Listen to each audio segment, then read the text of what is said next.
folks, and welcome back to the podcast. I'm your host, AEW Love, here with your AEW Dynamite review for December 18th, 2024 edition, 1 week before Christmas. So, better get your shopping done, better get over with, because things are going to be tough to beat, or tough to whatever. But you get the gist anyway. So, anyway, thank you all for joining me. If you're new on the podcast, please subscribe or the subscribe button as well. You guys can notification, whatnot. But other than that, Dynamite, it's fair to say I thought it was a solid show. Another solid show going into the holidays and World's End, particularly at the end of the month. Because, week from Saturday, crazy. World's End. So, interesting, but I thought it was a solid show. Continental Classic, building stuff going into World's End. So, that's what you can appreciate about, Fight for Fallen as well on January 1st in Asheville, North Carolina. The FTR's hometown. A bit of speculation with what went down on Collision and Dynamite last night. So we'll see. We'll see how it goes. But I enjoyed AEW Dynamite again last night. So, So first they showed some vignettes, some videos of people in fur. So they showed Will Ospreay, they showed Darby, they showed the Death Riders and Jon Moxley. Then they showed an interview with Jay White, Orange Cassidy being interviewed by Renee, and then Hangman Page came out at the end because the main event is going to be a trios match. Moxley, Yuta, and Pac versus Hangman, Jay White, and Orange Cassidy. So there you go. You like that they built some intrigue to start the show for none of these matches going on later. We started off the show, then first official match, Mercedes Moné versus Anna Jay for the TBS Championship. Now, we know how good Mercedes is, and they obviously have not built a concrete challenger or feud. Unfortunately,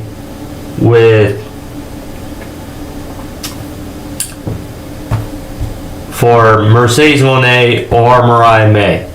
However, with Toni Storm returning last week, it's totally possible that they try to build her up again for a Toni Storm, Mariah May match at Grand Slam in Australia. That's my guess.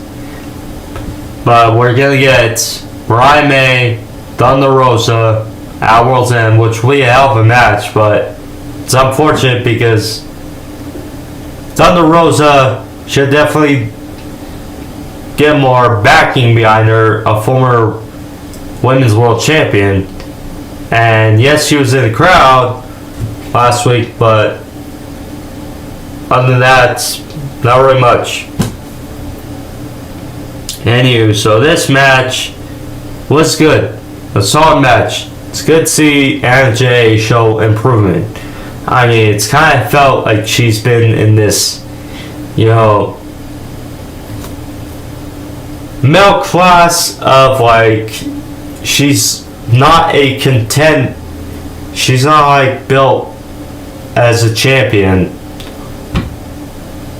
one of the top stars of the division, but she's in that same tier of good, but we've been waiting for her to get to the next level, if that makes sense.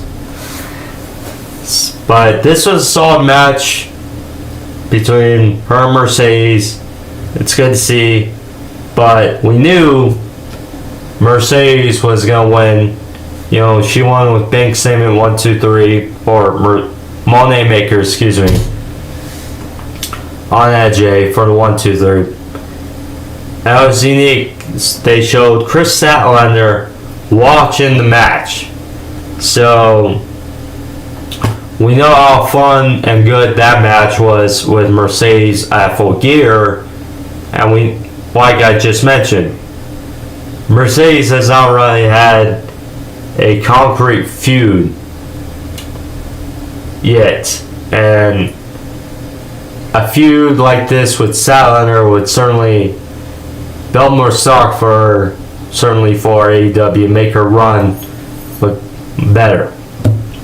So yeah. FTR, I mentioned how Fight for Fallen, you know, it's January 1st and they got attacked, shown attacked by the Death Riders on Collision. So they laid out a challenge from their home after nursing some injuries.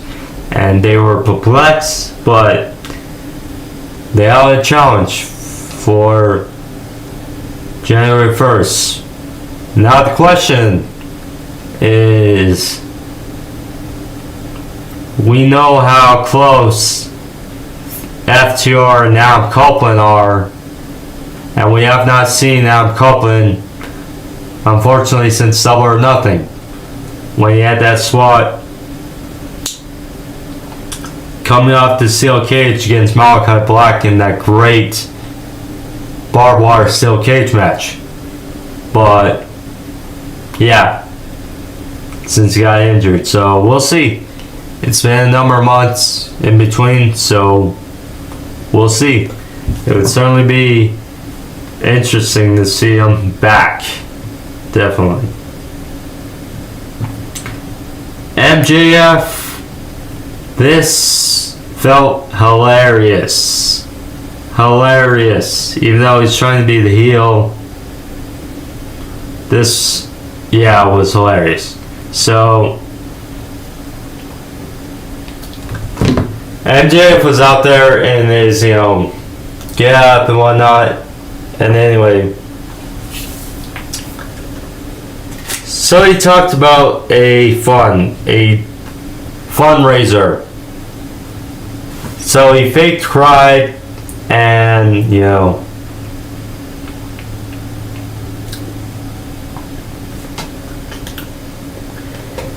he said, if you scan the QR code on your screen, you can buy AEW Full Gear. And it can help out this small child. And it showed a very skinny and yellow Adam Cole being tan. You know, because there's been obviously that poking online of, you know, of course, about Adam Cole's size and his tans. So there you go. So he said that those funds would go to me putting this kid out of his misery at Full Gear, or World's End, excuse me. Yeah, this camera. Jeez. Thank you. Thank you. Yeah. And then he said, you can thank me later. So then Adam Cole then appeared on the big screen. And he talked about how the roles have changed. You know, I'm in the back and you're out there in the middle of the ring looking like an idiot. So he talked about how he's going to get the job done for the Dynamite down the ring, how much it means to him at World's End. And so it'll be because he got the Undisputed Kingdom by his side. So Matt Taven, Mike Bennett showed up, and Cole closed with, "Hey Max, have I beaten your ass yet?" So then they snicker.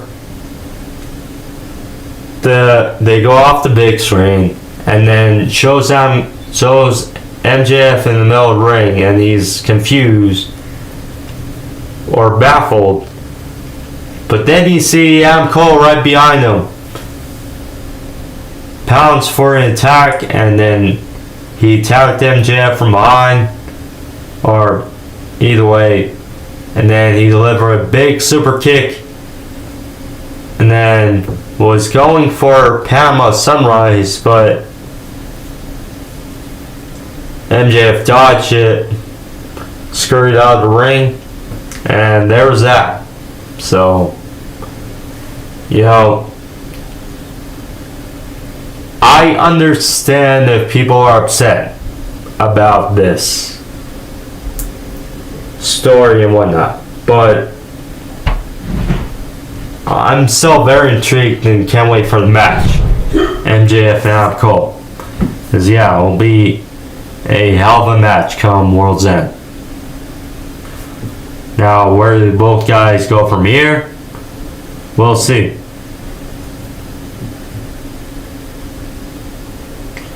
Jamie Hayter.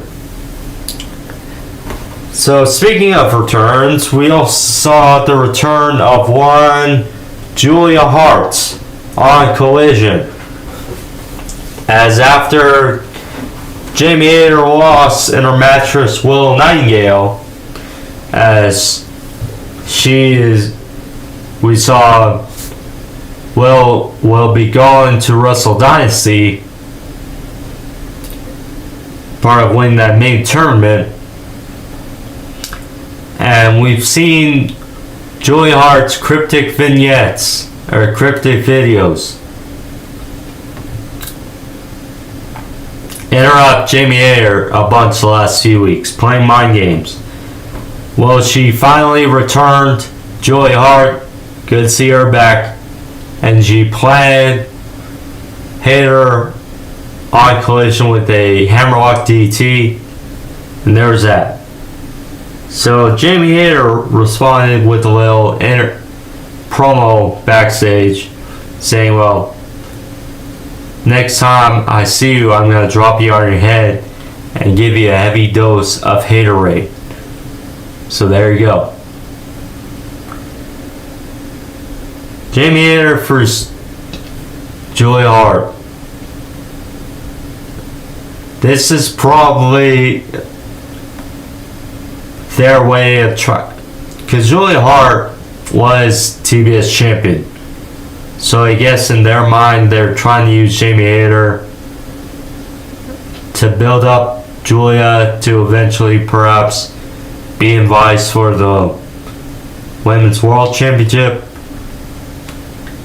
It's like Jamie Hayter, unfortunately, she hasn't done much since her big return at All In. So we'll see. We'll see how this feud unfolds.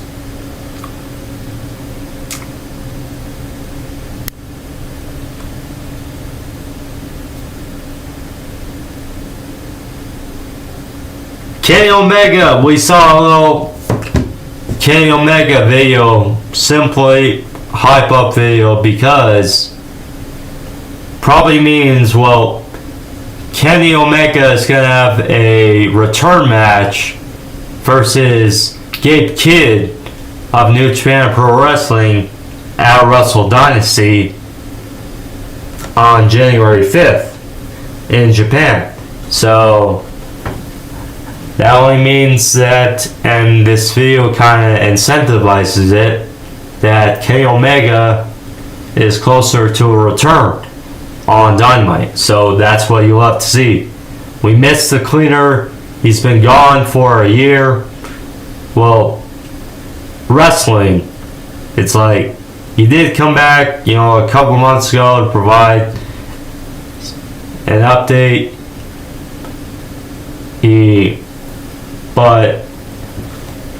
And he had that segment with the Bucks and Okada, but obviously he probably didn't think he was going to be out this long, and he missed All In. So it's like, yeah.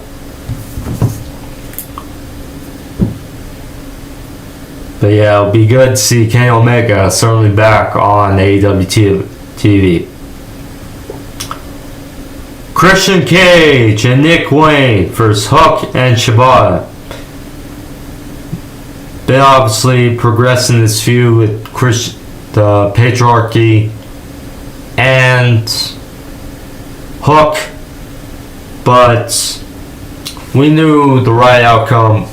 When you see Shibata compared to these three, you kind of know who's going to take the fall here. So yeah, Christian Cage match to beat Shibata and thus continue this feud with Hook. As yeah, Hook versus Nick Wayne is gonna take place at Hammerstein Ballroom. I'm not sure if it's on Ring of Honor or Collision, but either way, we're gonna get that match. Now again, Christian has that contract for a guaranteed world title shot. And we got a fatal four-way come World's End for the AEW World Championship between Mox, Hangman, Orange Cassidy, and Jay White. So I'm curious, is it gonna be time on World's End for Christian Cage to cash in that opportunity, and does Hook cost him the opportunity? Because the main thing that's been pulling this feud is Taz. It's the Patriarchy took out Taz, Hook's dad, while he's off recovering from knee surgery. So I don't know. It's like I'm in that boat where if Christian cashes in that title opportunity, in my opinion, he has to win the world title. So I don't know. I'm just speculating, but in my opinion, either Hangman, Jay White, or Christian Cage has got to leave World's End as world champ. That's my opinion. So we'll see.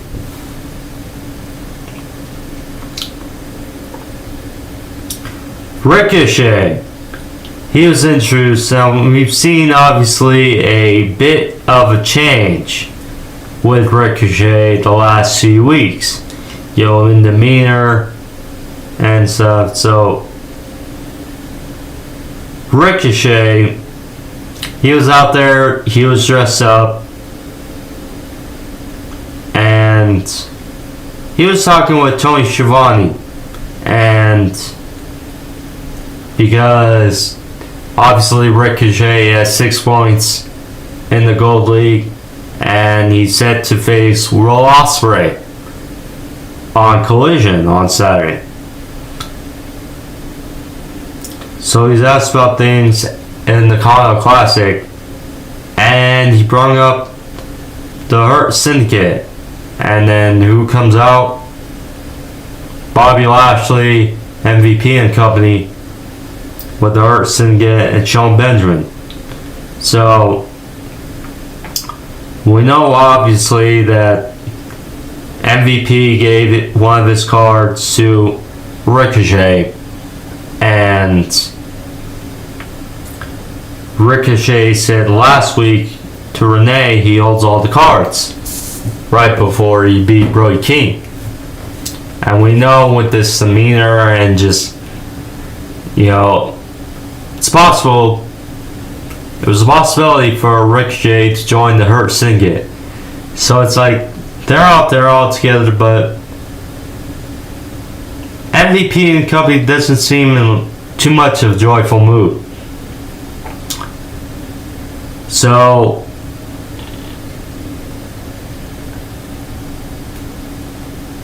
Ricochet was kind of praising all of them. You know, he was like, well,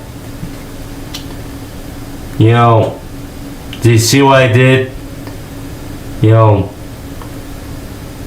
for the Continental Classic, saying, did you guys see that I beat Commander and beat Brody King? And they're like, yeah. MVP. And then also mentioned how he has 6 points, how Sean Benjamin has 6 points. It could come down to them for the Continental Classic Championship. Said keep it in business. So MVP asked for his card, and they gave Ricochet, and then Ricochet went for it, and then Bobby Lashley got in the face of Ricochet.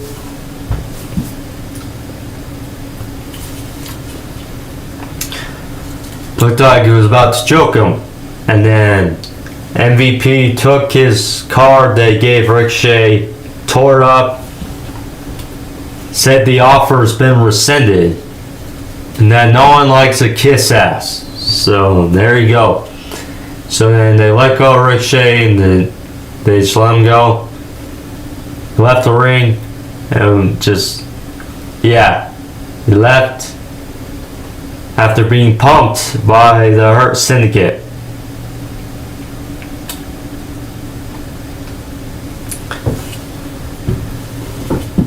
So then MVP and Lashley just told Sean, you know, do your thing. Do what we do best. So then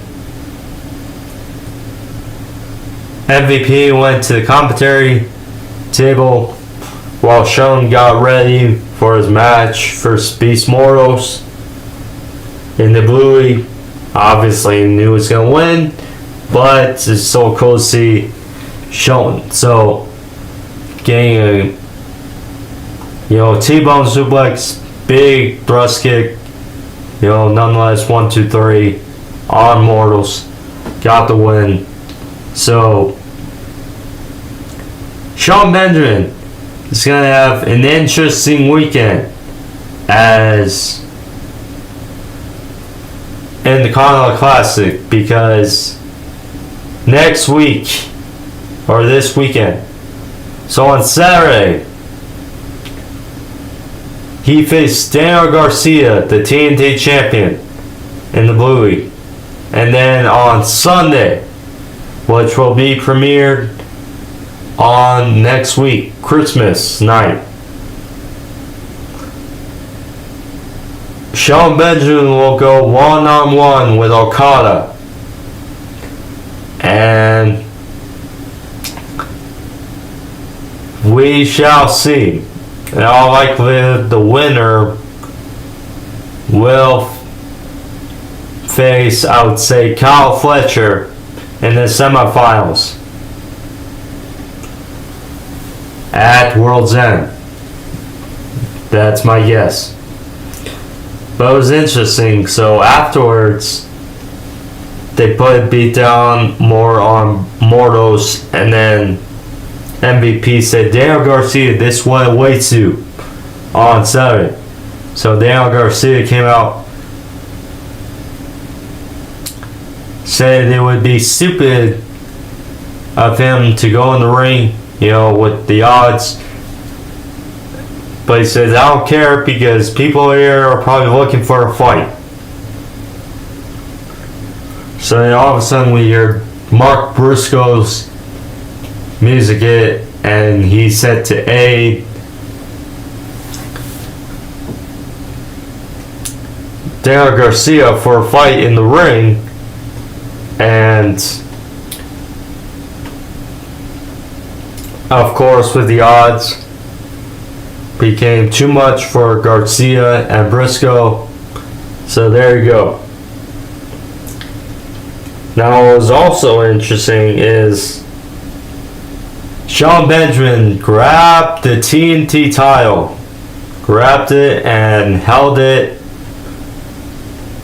above his head. So perhaps an omen that after the Continental Classic is done, Sean Benjamin, see, this is the eerie thing about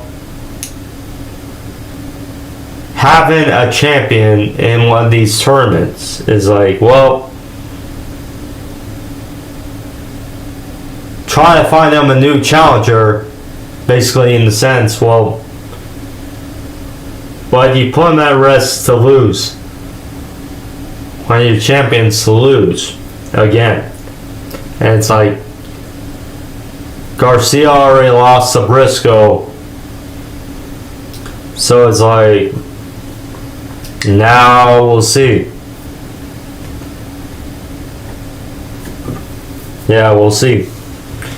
Because, yeah, Mark Briscoe beats Cal Fletcher on Collision. He now has 6 points. So, yeah.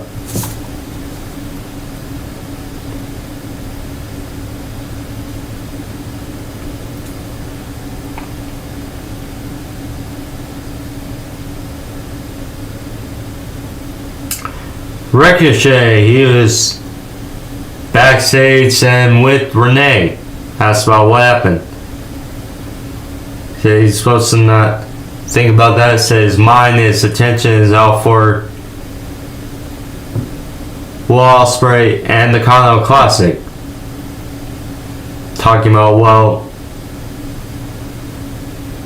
he didn't come here just to face Will Ospreay. Will Ospreay is one of the main reasons why he came to AEW, but he said that's not the main reason, is to also shut people up to prove he can beat Will Ospreay and company.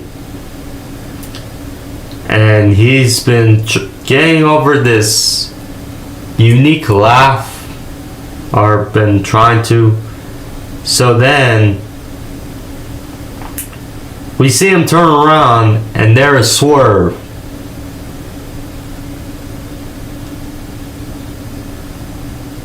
And Prince Nana. And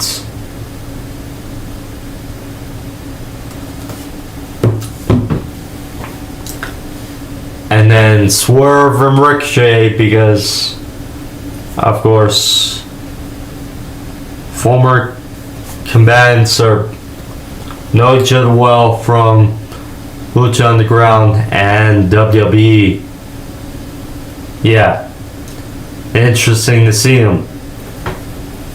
So, yeah. So, Swerve called Ricochet by his real name. You know, Trevor, saying it was only a matter of time until the real Trevor makes his presence felt. And then Ricochet followed up with saying, well, I'd say last year when you were in the Continental Classic, you didn't win. So he said, I suppose that's not going to sit well with you, what I do. And he went with that weird laugh again. And then, now the chants were big in this match, or in this segment. And then Swerve and Nana just laughed off and said, that's why he's so bald. So there you go.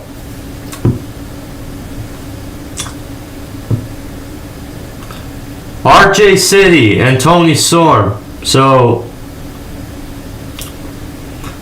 Tony Storm. So there's been obviously a little bit of backlash with how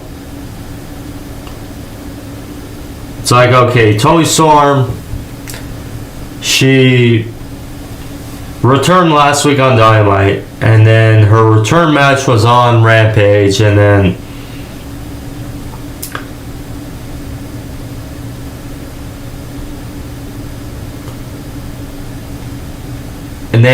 yeah, she had a segment on Collision, and then yeah.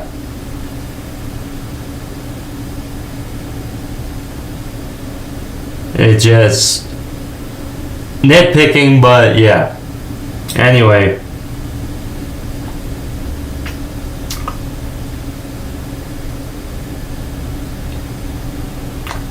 So then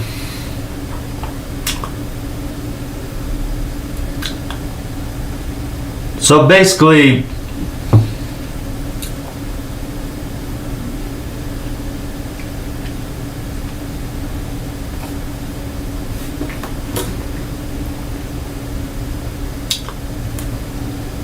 Toni Storm is, and she showed in the segment with RJC, basically showing, well, she doesn't remember, what happened to her prior in AEW. She doesn't recall.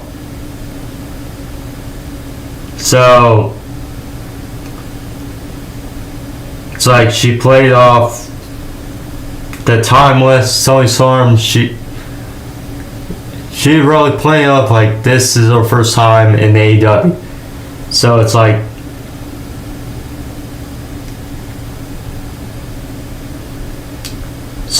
instead of timeless, at the end of the segment with RGC, she was like, well, instead of she didn't say, well, instead of, it's now Toni time. So being back to her old self, the rocker, kind of style Toni Storm. So it's like, and then they had the little message on the screen. It's like Toni time, where it's like different with the rock music, and interesting.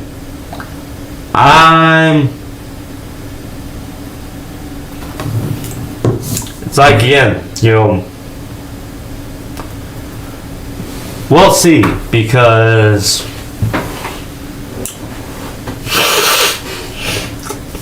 it's like, have not seen her since All In, Thomas gimmick, and then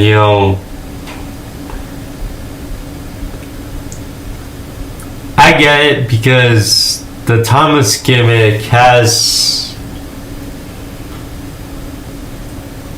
a bit of a ceiling, as in the sense, like, eventually too much, it could get old to some, but she made it so creative over the last year. So it's like,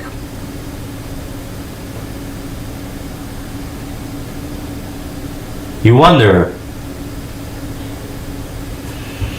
how they're going to portray this in the storyline potentially with Mariah May. We'll see.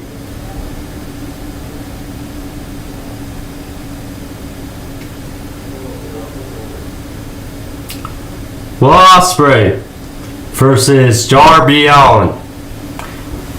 This wasn't the main event, but boy, was it a hell of a match. I mean, I don't know what to say. Darby is crazy, he's insane, it's nothing we haven't already said. I mean, this is the guy that wants to climb Mount Everest. And the guy that Sting said he predicts sometime next year will be AEW World Champion. And it's like, you see the spot of him doing a coffin drop and hits the apron. I mean, golly. Golly, Darby Allin. It's like, jeez. But Darby kept hanging on throughout this match. And Will Ospreay certainly brung it as well. But in the end, so Ospreay went for a Stormbreaker, but Darby countered into a Scorpion Death Drop, and then hit not one, but two Coffin Drops on Will Ospreay for the win. So it's like, we got an interesting dilemma going in next week, because now Darby, Claudio, Ricochet, and Will Ospreay all have 6 points.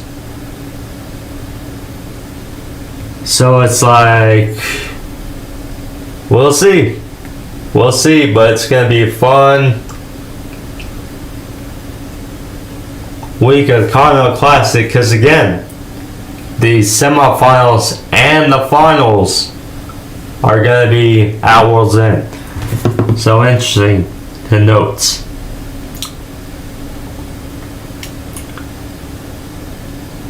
And then we got in the main event, the Death Riders versus Hangman Page, Jay White, and Orange Cassidy. Now, Hangman Page said early in the show that he just wants Moxley, and Moxley is his. So he had a unique dilemma going in this match, because he was on their side, but for not very long. And then Hangman walked out, only to come back and attack Moxley, and then finish the match was interesting. So Hangman and Jay White were arguing.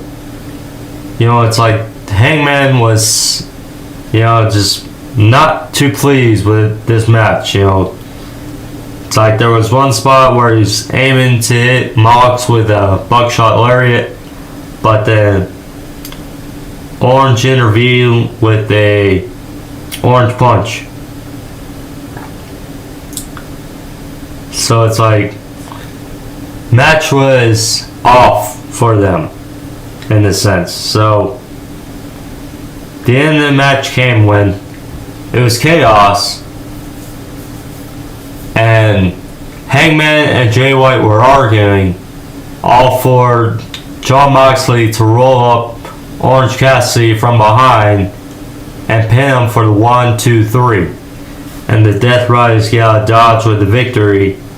But then bygones were bygones, as all three teamed up momentarily against the Death Riders. So it's like, fight them off. So we shall see. Again, unique finish to the show, I will say. But yeah, look, I love Hangman's character, and yeah, it's just unfortunate he's not been world champion so far with this gimmick. So it's like, we'll see.